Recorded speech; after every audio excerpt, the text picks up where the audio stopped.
നമസ്കാരം പ്രിയമുള്ളവരെ. Iran Israel America യുദ്ധം പര്യവസാനിക്കുമ്പോൾ ഏറ്റവും അവസാനമായി പുറത്തു വരുന്ന വാർത്തകൾ ഒന്ന് CNN-ഉം ന്യൂയോർക്ക് ടൈംസും പ്രസിദ്ധീകരിക്കുന്ന വാർത്തകളാണ്.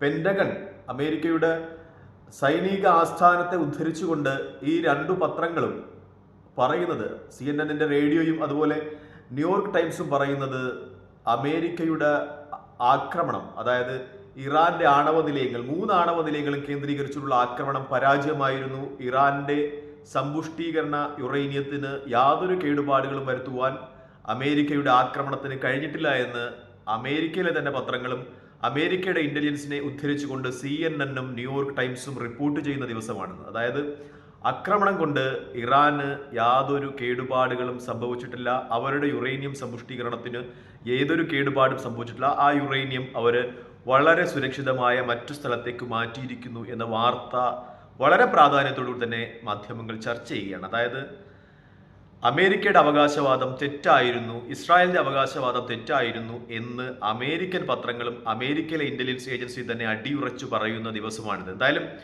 അമേരിക്കൻ പ്രസിഡന്റ് ഡൊണാൾഡ് ട്രംപ് ഇതിനെതിരെ പ്രതികരണം നടത്തിയിട്ടുണ്ട്. ഇത് രാജ്യത്തിനെതിരായിട്ടുള്ള പ്രസ്താവനയാണെന്ന് അദ്ദേഹത്തിന്റെ ട്രൂത്ത് സോഷ്യൽ മീഡിയ പ്ലാറ്റ്ഫോമിൽ എഴുതിയതായി മാധ്യമങ്ങൾ റിപ്പോർട്ട് ചെയ്യുകയാണ്. എന്തായാലും ഇതാണ് ഇപ്പോൾ ഏറ്റവും അവസാനമായി ഇറാൻ ഇസ്രായേൽ അമേരിക്ക സംഘർഷവുമായി ബന്ധപ്പെട്ട് വരുന്ന വാർത്ത.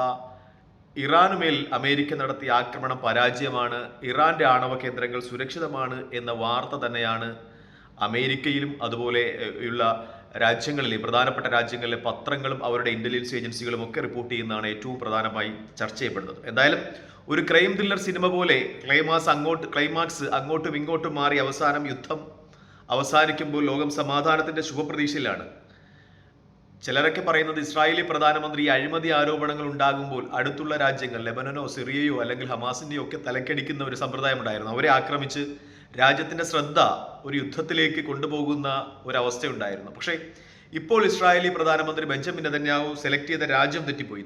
ഇത്തവണ അദ്ദേഹം അടിക്കാൻ തിരഞ്ഞെടുത്തത് ഇറാനെയാണ്. അദ്ദേഹത്തിന് നല്ല പ്രഹരം കിട്ടിയെന്ന് തന്നെയാണ് അന്തർദേശീയ മാധ്യമങ്ങളൊക്കെ ചർച്ച ചെയ്തത്. എന്തായാലും ഈ യുദ്ധലക്ഷ്യങ്ങൾ, ഇസ്രായേലിന്റെ 2 യുദ്ധലക്ഷ്യങ്ങൾ ഇപ്പോൾ പുറത്തു വരുന്ന റിപ്പോർട്ടുകൾ അനുസരിച്ച്, അതായത് അമേരിക്കൻ ഇന്റലിജൻസ് ഏജൻസിയുടെ റിപ്പോർട്ടുകളും CNN-ഉം ന്യൂയോർക്ക് ടൈംസും ഒക്കെ ചെയ്യുന്ന റിപ്പോർട്ട് അനുസരിച്ചാണെങ്കിൽ ഇറാന്റെ ആണവ നിലയങ്ങൾ ആക്രമിച്ച് അതിൽ നിന്നുള്ള ആണവ ഊർജം നശിപ്പിക്കുന്നതിൽ അമേരിക്ക പരാജയപ്പെട്ടു കഴിഞ്ഞു. അങ്ങനെ നോക്കുകയാണെങ്കിൽ ഇസ്രായേലിന്റെ യുദ്ധലക്ഷ്യം പരാജയമായിരുന്നു. മറ്റൊരു യുദ്ധലക്ഷ്യമായി പറഞ്ഞത് അവിടെ അയത്തുള്ള അലി ഖമനിയുടെ ഭരണത്തെ അട്ടിമറിച്ച് മറ്റൊരു ഭരണമാണ്. പക്ഷേ അതും പരാജയപ്പെട്ടു കഴിഞ്ഞു. അങ്ങനെ നോക്കുമ്പോൾ എന്തിനായിരുന്നു ഈ 12 ദിവസം നീണ്ടുനിന്ന യുദ്ധം ഇസ്രായേൽ നയിച്ചത് എന്ന വലിയ ചോദ്യം ഉയരുകയാണ് എന്നാണ് ഏറ്റവും പ്രധാനപ്പെട്ട യാഥാർത്ഥ്യം. ഇറാനെ സംബന്ധിച്ചാണെങ്കിൽ ഈ യുദ്ധം അവരുടെ രാജ്യത്ത് ഭരണത്തിനെതിരെ ചില മുറിവുറുപ്പുകൾ ഉണ്ടായിരുന്നു. അയത്തുള്ള അലി ഖമനയുടെ ഭരണ നേതൃത്വത്തിനെതിരെ വലിയ വിമർശനങ്ങൾ ഉണ്ടായിരുന്നു. പക്ഷേ ഇസ്രായേലിന്റെ ആക്രമണം ആ രാജ്യത്തെ ഒന്നിപ്പിച്ചു നിർത്തി. ഇപ്പോൾ ആ രാജ്യത്ത് വലിയ പ്രകടനങ്ങൾ അയത്തുള്ള അലി ഖമനയെ അനുകൂലിച്ചുകൊണ്ട് നടത്തുന്നു എന്ന വലിയ പ്രസ്താവനയും അന്തർദേശീയ മാധ്യമങ്ങൾ നിലനിൽക്കുന്നുണ്ട്. മറ്റൊന്ന്,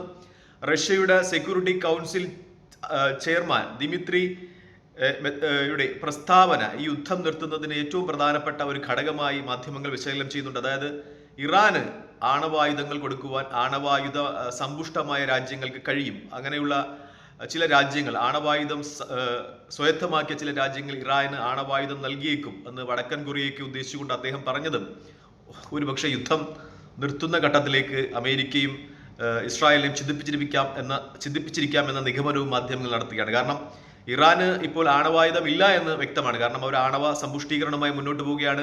അവർ പറയുന്നത് അവരുടെ ആണവ സമ്പുഷ്ടീകരണം അത് കാർഷിക വ്യാവസായിക ആവശ്യത്തിന് വേണ്ടിയാണ് എന്ന് അവർ പറയുന്നുണ്ടായിരുന്നു. പക്ഷേ ഏതെങ്കിലും രാജ്യം ഇറാനെ അതിക്രൂരമാം വിധം ആക്രമിക്കുന്ന ഒരു സ്ഥിതിവിശേഷം ഉണ്ടായാൽ ഇറാനെ പ്രതിരോധിക്കുന്നതിന് വേണ്ടി ആണവായുധങ്ങൾ നൽകുവാൻ ആണവായുധ സമ്പുഷ്ടമായ ചില രാജ്യങ്ങൾ തയ്യാറായേക്കുമെന്നൊരു പ്രസ്താവന റഷ്യയുടെ ഭാഗത്തുനിന്നുണ്ടായിരുന്നു. അതും കൂടുതൽ ഭയത്തിലേക്ക് ഇസ്രായേലിനെ നയിച്ചു. അതുകൊണ്ടാണ് ഇസ്രായേൽ ഒരു യുദ്ധ വെടിനിർത്തൽ കരാറിലേക്ക് വന്നത് എന്ന നിഗമനവും ചിലയിടങ്ങളിലൊക്കെ നടക്കുന്നുണ്ട് എന്നത് യാഥാർത്ഥ്യമാണ്. എന്തായാലും വിശകലനം ചെയ്യുമ്പോൾ ഇസ്രായേലിന്റെ യുദ്ധലക്ഷ്യങ്ങൾ നേടാതെ പോയ ഒരു യുദ്ധമായിരുന്നു ഇതെന്ന് പറയാം. കാരണം ഇറാനിലെ ഭരണത്തെ അട്ടിമറിക്കുവാനോ, ഇന്ന് ന്യൂയോർക്ക് ടൈംസും അതുപോലെ CNN-ഉം ഒക്കെ റിപ്പോർട്ട് ചെയ്യുന്നതനുസരിച്ച് ഇറാന്റെ ആണവ കേന്ദ്രങ്ങൾ നശിപ്പിച്ച് അവരുടെ യുറേനിയം സമ്പുഷ്ടീകരണം ഇല്ലാതാക്കുവാനോ ഈ യുദ്ധം കൊണ്ട് കഴിഞ്ഞിട്ടില്ല എന്നത് വലിയ യാഥാർത്ഥ്യമായി നിൽക്കുകയാണ്. അതുകൊണ്ട് തന്നെ യുദ്ധലക്ഷ്യങ്ങൾ നേടുന്നതിൽ ഇസ്രായേൽ പരാജയപ്പെട്ടു എന്ന വലിയ നിഗമനം തന്നെയാണ് മാധ്യമങ്ങൾ നിലനിൽക്കുന്നത്. മറ്റൊന്ന്, ഇനി ഇറാനോട് ഈ